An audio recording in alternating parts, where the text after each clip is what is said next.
Welcome to the Sargassum podcast, where we learn about the latest ideas and concepts about sargassum. This podcast is funded by the Resilience, Sustainable Energy and Marine Biodiversity Program, RESMBIT. It's financed under the 11th European Development Fund, EDF, Caribbean Overseas Countries and Territories Regional Program. RESMBIT is being implemented by expertise grants, with primary stakeholders being the 12 Caribbean overseas countries. Let's get ready to learn together. Hello everyone and welcome to the Sargassum podcast. I'm here today with Jenna. It looks like it's pretty cold in California, Jenna. It's probably 45 outside. Not terrible. That's in Fahrenheit, I assume, not Celsius. Fahrenheit. Sorry, everyone else. Yes, who's out of the United States. Yep, not too bad. Not too bad. That's good. It's definitely colder than in Mexico. Yes, it's probably colder than where both of you are, I would imagine. We did have a fire last night in our wood-burning stove, so it's getting to be that time of year. So. Okay. Yeah, I at first thought when you said you had a fire, it was like an uncontrolled fire, but... Oh, no. No. Not yet. How has everything been lately? Pretty good. I have, I think, 3 weeks left of this quarter of my first quarter PhD program, and it's been a whirlwind. So I'm just excited to get this one done and keep going on to the next one. So, it's been really busy. But exciting. So, how about you? I'm good too. I just been to GCFI, my first GCFI conference, and I learned a lot about sargassum again. And I met some really interesting fishermen who fish in sargassum and also who are impacted by sargassum because their house is close to where sargassum piles up, and their fridges and their fishing gear corrodes. So it will be quite interesting to interview them later on for our podcast to hear a bit more of a fisherman perspective on sargassum. Yeah. Both positive and negative. Absolutely. Yeah. So today we have a really exciting guest for me, my good friend Tyann. From Trinidad and Tobago, but she lives on South Caicos in the Turks and Caicos Islands. We've been planning to have this interview for probably 2 years now, and finally we are managing to set a date and have this interview. So Tyann Henry has been working as an environmental officer for the Department of Fisheries and Marine Resources in the Turks and Caicos Islands since 2021. And prior to this, served the same role with the Department of Environmental and Coastal Resources for 3 years. Within her career, Ms. Henry has also worked in Trinidad and Tobago with the Institute of Marine Affairs, devoting 7 years to age and growth research in the Fisheries and Aquaculture research program. She has a master's degree in integrated coastal and ocean management from the University of Trinidad and Tobago, and a bachelor's degree in marine biology from the University of the West Indies. Later on, hopefully, Shatavia Howell will also join us, who is the Assistant Director for Protected Areas and Revenue at the Department of Environmental and Coastal Resources in the Turks and Caicos Islands. Previously to this appointment, she worked as an environmental officer for the same department. She has a master's degree in ecological consultancy and a bachelor's in marine biology and oceanography from Newcastle University. Welcome to the podcast, Tyann. Hi, thank you so much for having me. Yes, welcome. Good to see you. Yes. We start out every interview asking this very same question to our guests, and so I'm going to ask you, what is sargassum to you? So sargassum to me is both a nuisance and an opportunity. Being based in the Caribbean islands, of course, it's been seen as a hindrance to all of our coastal stakeholders within the Caribbean. You know that it creates these unpleasant smells and it's a bit unsightly when it washes up in piles on the beaches. And of course, that impacts our tourism. But on the other hand, I personally also view it as a natural resource presenting itself in abundance for any of the innovators or creative minds amongst us. I love it. Yes, that's my favorite answer when people say, well, it's kind of awful, but also could be pretty wonderful. So thank you for sharing that with us. Yes, and here at the podcast, we're trying to highlight the struggles, but also very much highlight how the road towards making it more of a opportunity and empowering people to make it an opportunity on their islands and their beaches. So tell us, how is Turks and Caicos impacted by sargassum? Well, of course, like most of the Caribbean islands, we've been impacted over the past few years by sargassum.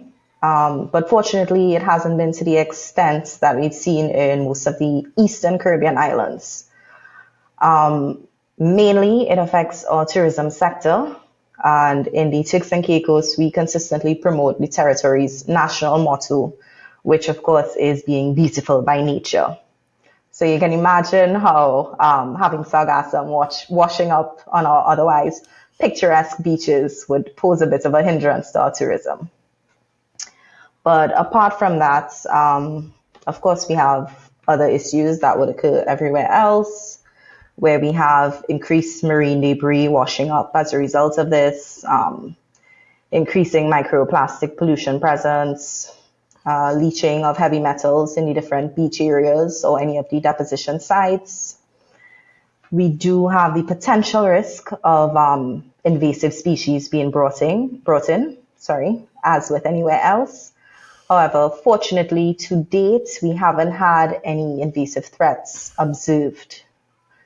Of course, sargassum can affect our turtle nesting beaches, and Turks and Caicos is a key nesting site for several different turtle species during migration season. We have increased risk of fish kills or killing marine life as with anywhere else. And of course, one of the major issues for us as we rely heavily on our fishery sector and marine ecosystems is that it interrupts several of our marine ecosystems that we rely so heavily upon. Yes, I remember when I was in Turks and Caicos, we had the seagrass dying off in some of the bays. There was a lot of brown water, which the fishermen were complaining about and said would impact their lobster catch because they couldn't find the lobsters. Right, unfortunately, which is still a case for South Caicos in particular. Providencialis and North Caicos hasn't seen as much impact as South and Grand Turk would, fortunately for them.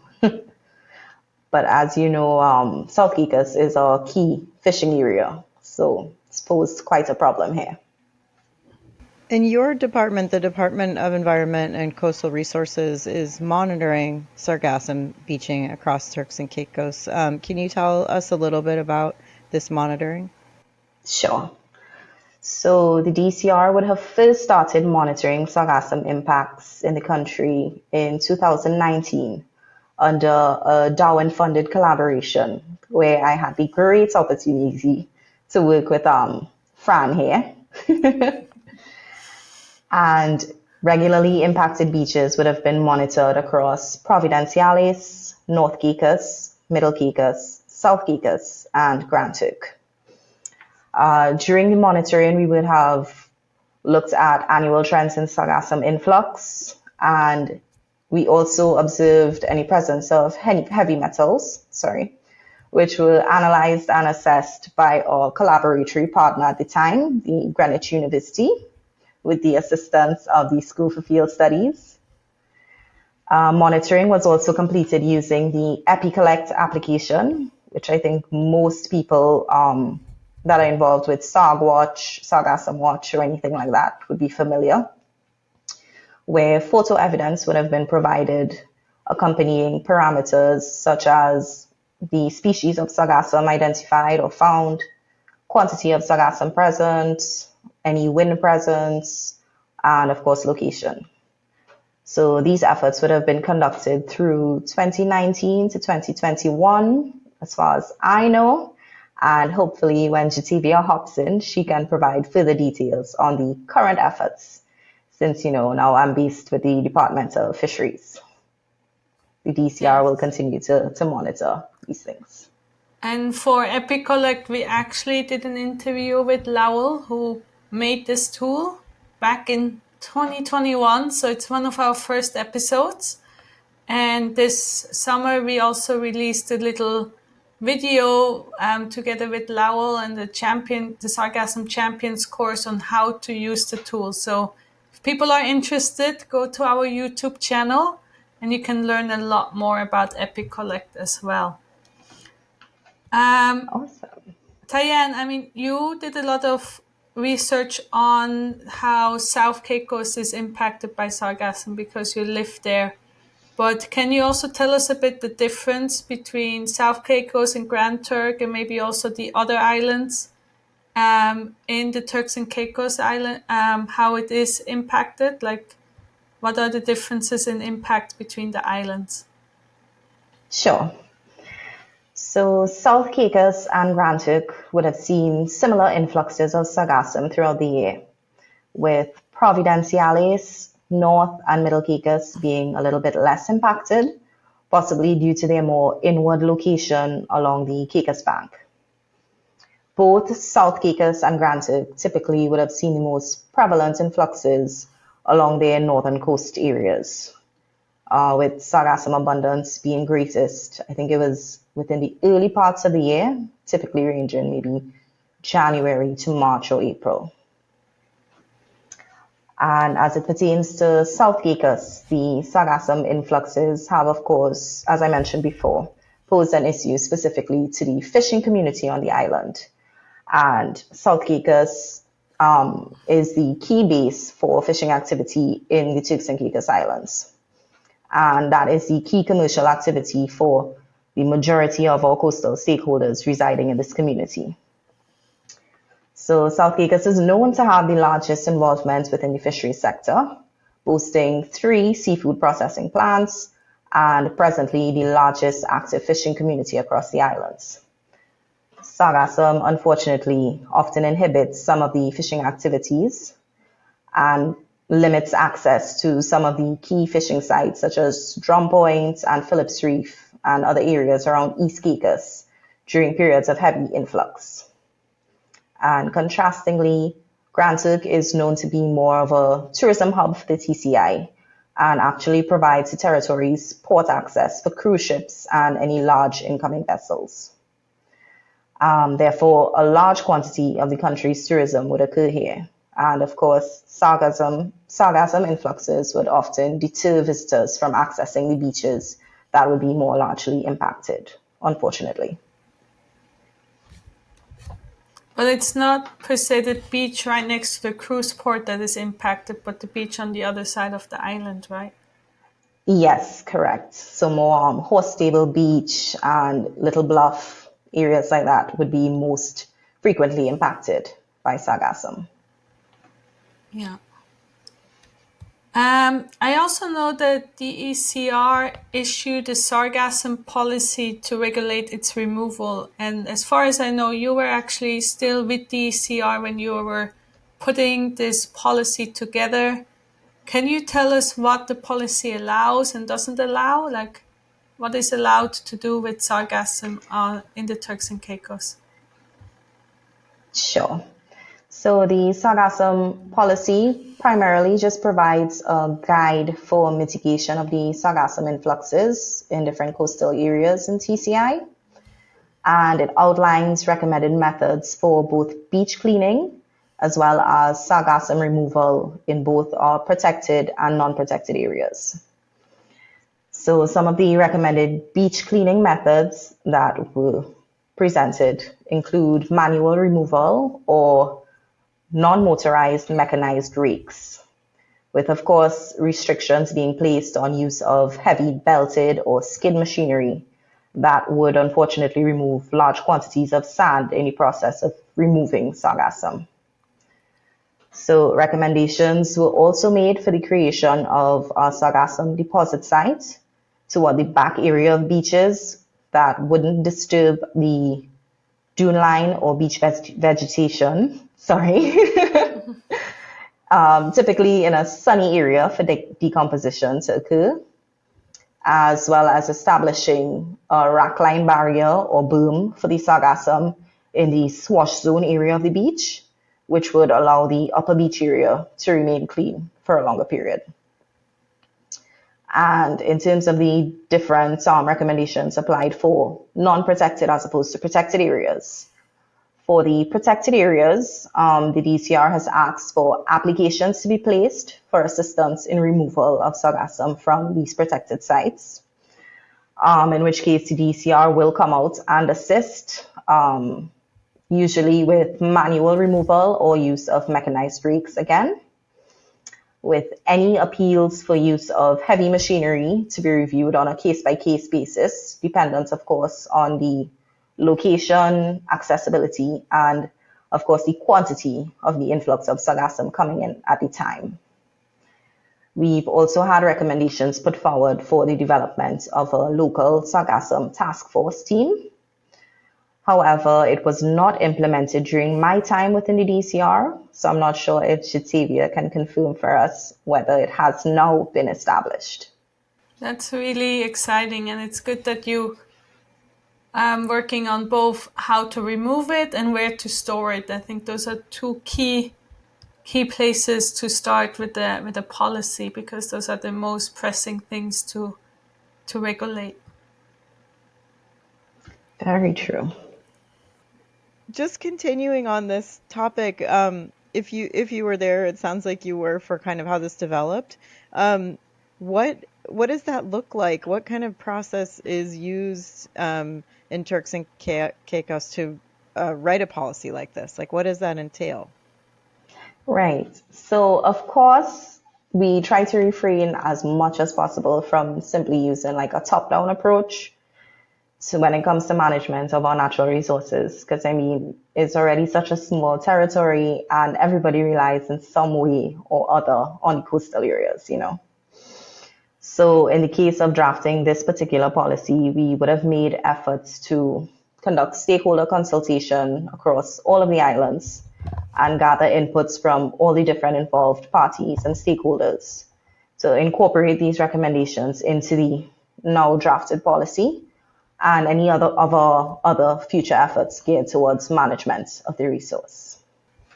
That's really cool, and it's always good to hear that people are involved in making the policy, because if not, then likely they will not follow them.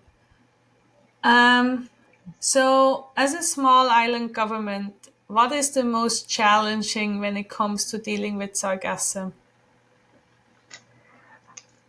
So personally for me, every time we discuss challenges with small island governments, the first thing that I preach is the limited capacity. You know, we have limited capacity when it comes to the mitigation efforts that are put forward. Yes, we've put in place that for protected areas, you can apply to the DCR for assistance. But sometimes we may not always have all the hands on ground to come forward. Apart from that, we also have limited resources within the small islands for creating alternative use options of the sargassum.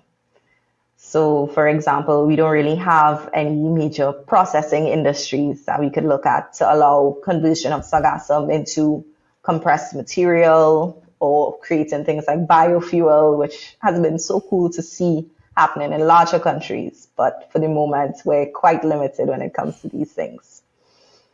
And even in terms of simple uses, like using it as fertilizer for agricultural sector, the Turks and Caicos, unfortunately, does not have a very large agricultural sector that would utilize the full quantity of sargassum that comes up on an annual basis. So I do think that we can serve as a source area for any other countries that would want large quantities of the sargassum to use for alternative options. ideally. But Yeah. as I said, we're a little bit limited when it comes to our options on the ground. Yeah, and Oceans by Origin has been importing sargassum from the Dominican Republic to Europe. So maybe that's what Wow, Turks and Caicos can do too. I think certainly it's, that is something we yeah, can look into. it is an option. I think they're doing some processing there, and they're definitely planning as they scale up to actually make a processing plant in the Dominican Republic. So I don't think it's a long term way of working, but it definitely shows that there is ways of exporting the sargassum biomass to other places, and it's already happening. Right. Well, that is great to hear. And hopefully that's something we can think about in future. Yeah. And also, a lot of people always talk about like processing boats, like big boats that are processing plants that can go from island to island. I think that's also a really Huh, good idea. definitely. I Yeah. wasn't aware of that one either. It's like Well, I have it's, some I more think delving to it's, do yeah, myself. I think that's still a pipe dream in a lot of people's minds, but it's not very close to actually being done. Oh. Yeah. Okay. So I don't know, Jenna, do you have any more questions for Tyann? I don't think so. No, I don't think so. Yeah, then Tyann, it was so nice talking to you and hearing all that happened in South Caicos, even after I left, and how Turks and Caicos is dealing with the sargassum from a government perspective. And I hope that we get Chatavia on a bit later on to also get her input from Grand Turk and from what happened at DECR after 2021. But it was so nice to talk to you and learn from you. And I hope our listeners also enjoyed the interview. And thank you so much for your time. Thank you so much for having me. It's great to finally have a catch up with you and, hear what's going on these days with the Sargassum podcast. And thanks so much for involving the TCI. And all the best to you both. Thank You you. too. Thank you. So, Jenna, what did you think about our interview today? What did you take home?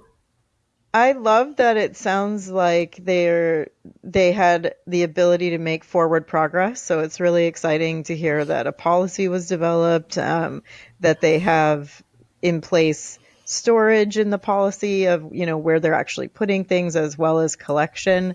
That really made me happy to hear that they could actually create a lasting, kind of standing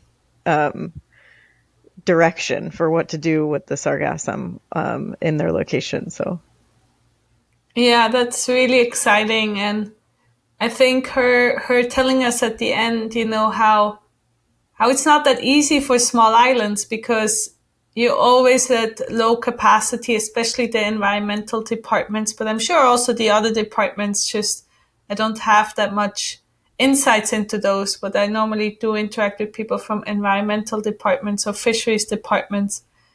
And then the sargassum comes and there's like this whole new thing you have to take care of, which you're not right. at all prepared to. You're not getting more money or more people to do that. You just have to scratch together the little resources you already have that are already not enough and then add it something else that you need to deal with. So I think it's really great that they were able to monitor the sargassum, to talk to stakeholders, and then come up with a policy. I think that's really good that they're actually able to do that. Yeah. Yeah, exactly. I mean, like you said, it's not like more people came with the sargassum influx. So, yeah, having, already a decreased capacity and then having to deal with this, I think sounds like they're doing a really great job and they're on the right path for success for the future. Yeah. And it was so nice to hear about Turks and Caicos and about what's happening on South Caicos because, yeah, I used to live there for quite a while and it's one of the places that are in my heart. So it's Hmm. always nice to hear from people from these areas, of course. Yeah, that was nice. It was nice to see you two reunite. Yeah, I hope our listeners also enjoyed today's podcast and that you tune in soon for our next episode as well. And keep learning with us as we're learning from our guests. Thanks, everyone. Bye. Thanks, everyone. Bye.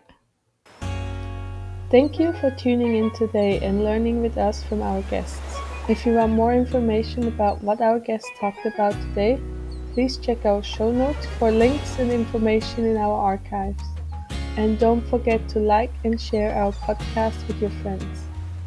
The Sargassum podcast is made possible through funding by the Resilient Sustainable Energy and Marine Biodiversity Program, RESENBIF, financed under the 11th European Development Fund (EDF) Caribbean Overseas Countries and Territories Regional Program. RESENBIF is being implemented by Expertise France, with the primary stakeholders being the 12 Caribbean overseas countries and territories.